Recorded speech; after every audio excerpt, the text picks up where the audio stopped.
초등학교 4학년 1학기 최상위 수학 S 73쪽에 나오는 문제입니다. 자, 이 문제는 뭐 말이 길지만 세 자리수 나누기 두 자리수 문제입니다.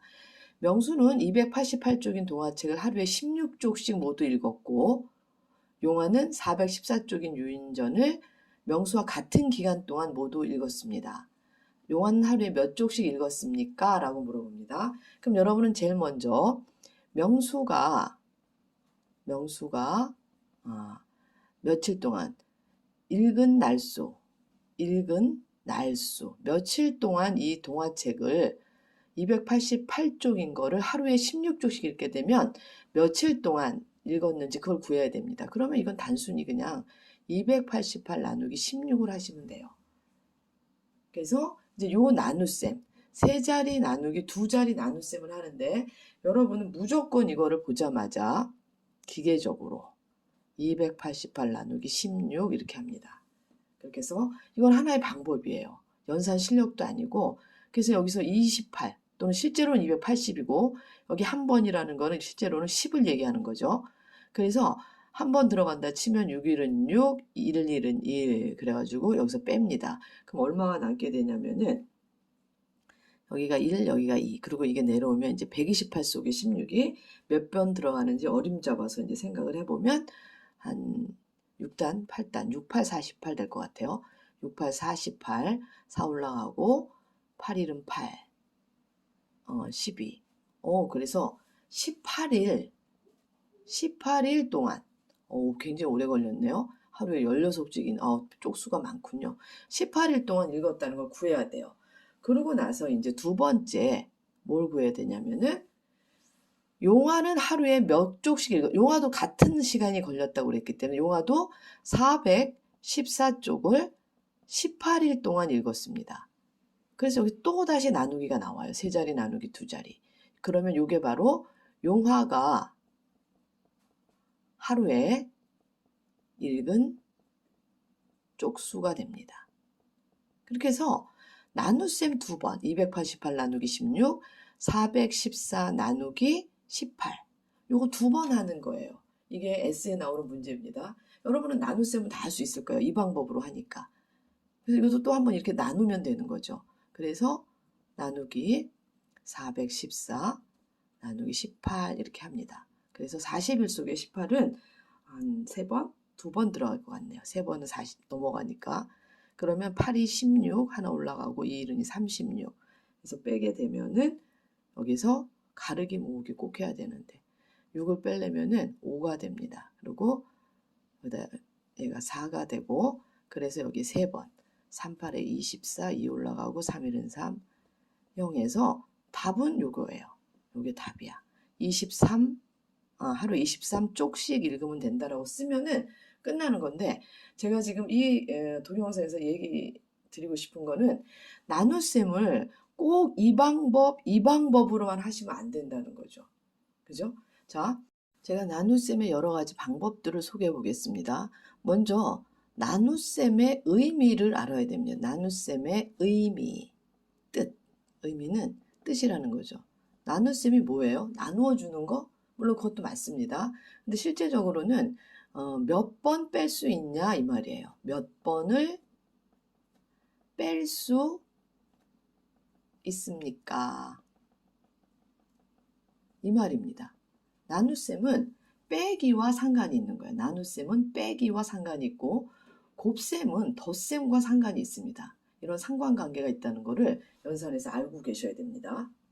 자, 그래서 288 나누기 16 하면은 곧바로 이 상태로 돌아가긴, 이 방법으로 가는 것도 뭐 익혀놨으니까 쓰면 되는데, 의미, 뜻을 알아야 돼요.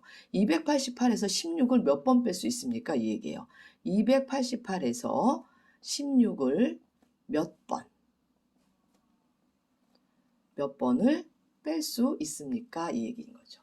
그죠? 그래서 자, 일단 16을 10번 빼면은 10번을 빼게 되면 160이 필요하고, 5번을 빼게 되면은 80이 필요합니다. 이걸 반이니까. 그러고 나면은 이게 240이에요, 이게. 그러니까 48이 남아요.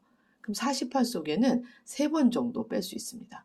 그래서 그냥 18번을 뺄 수 있습니다. 그래서 18이 답이 되는 거예요. 이런 의미가 있다는 걸 여러분이 반드시 알고 이 뺄셈을 이용해서도 나눗셈의 그 몫을 구할 수 있어야 되겠습니다. 자, 초등학교 저학년은 뺄셈으로 이렇게 의미를 설명하셔도 좋고요. 두 번째로는 자, 나눗셈의 분배 법칙, 그죠? 분배 법칙. 법칙이라고 그러니까 또 이제 말이 좀 그런데, 자, 288 나누기 16은 우리는 288, 이 16이 4 곱하기 4이기 때문에 나누기 4를 하고 다시 또 나누기 4를 할 수 있다는 걸 여러분이 아셔야 되겠습니다. 그리고 여기에서 제가 분배 법칙이라고 한 게 288이 큰 수예요. 그러니까 200을 200 더하기 80 더하기 8 이렇게 해서 나누기 4를 하는 거예요. 그러면 200에 나누면은 5, 4, 20, 50, 여기는 20, 여기는 2, 두 번, 여기는, 그렇죠? 그래서 다시 이 몫을 다시 한번 4로 나눕니다. 이거를 다시 한번 4로 4로 두 번 나눠야 되니까. 그러면 여기는 40, 이거 50을 본다는 거는 40하고 여기다 30을 쓰는 게 좋겠죠? 70이니까 어차피. 이렇게 수를 가지고 가르고 모으고 하는 걸 잘해야 연산을 잘합니다. 이 방법을 위해서 답을 쓰는 게 아니라 나누기 4를 하게 되면 얘는 10이고 얘는 요거랑 요거랑 30이에요. 그래서 8. 그래서 결론적으로 몫은 18이 나옵니다. 이렇게도 생각해 보실 수가 있고, 마지막으로 이 나눗셈은 분수입니다. 분수. 나눗셈은 분수로 쓸 수 있는 거죠. 그래서 288 나누기 16은 자, 288 나누기 16 이렇게 분수로 쓸 수 있고, 우리는 이거를 작은 수의 곱으로 분수와 수의 곱의 모양으로 써봅시다. 그러면 얘는 어떻게 되는 거야? 288은 4 곱하기 4, 7에 28, 72. 70인 다시 8 곱하기 9 이렇게 쓰실 수 있고 16은 4 곱하기 4입니다. 그래서 이 4는 약분이 되고 여기도 얘가 4 곱하기 2니까 4가 약분이 되면 2가 되죠. 그래서 결론적으로 2 곱하기 9가 났기 때문에 18이라고 답을 쓰셔도 되겠습니다. 그래서 세 번째는 나눗셈은 분수로 쓴 다음에 이 아래 위를 이렇게 곱의 모양으로, 수들의 곱의 모양으로 표시해. 이걸 어려운 말로 중학교 1학년 가면은 소인수 분해라고 하는데 나오더라고요. 4학년부터도. 그냥 이런 용어는 안 쓰더라도 큰 숫자들은 작은 수의 곱으로 이렇게 쓸 수 있습니다. 그렇게 해가지고 약분을 해버리면은 나눗셈을 아주 쉽게 할 수 있습니다. 이 방법만 고집하시면 안 됩니다. 이런 여러 가지 방법을 생각해 보셔서 세 자리 나누기 두 자리 하시면 되겠고요. 이 문제에서는 단순히 세 자리 나누기 요거 한번, 그 다음에 요거 414 나누기 18을 하시면 끝나는데 이것도 이 방법으로 여러분이 연습을 하시길 바랍니다. 아시겠죠?